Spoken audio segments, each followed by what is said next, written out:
আসসালামু আলাইকুম গাইস, দেখেন আমাদের বাসায় আজকে মালপোয়া না ডুবা পিঠা ও তেলের পিঠা বানানো হচ্ছে।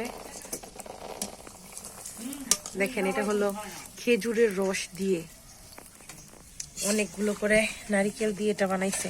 আপনারা এটা কি করে করবেন জানেন?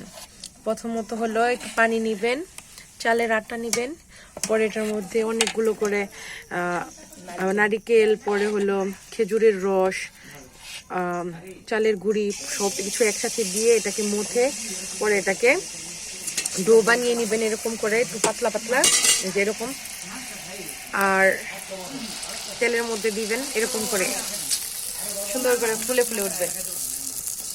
দেখেন মাশাআল্লাহ কত সুন্দর, ওয়াও।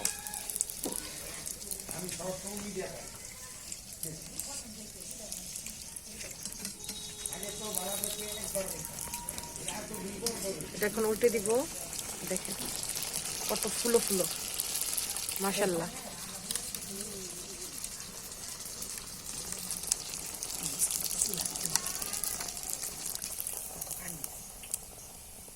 তো আমাদের বাসায় সবাই মিলে খাচ্ছে, আমরা তো আর মানুষকে ওইভাবে দেখাতে পারি না, তো এটা অনেক মজা হয়েছে। তারপরে তো রিভিউ দিবে।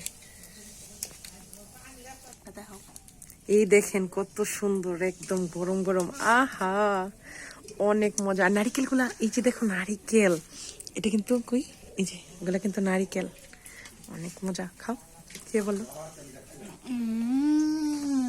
কেমন হয়েছে? ইয়াম্মি, অনেক মজা।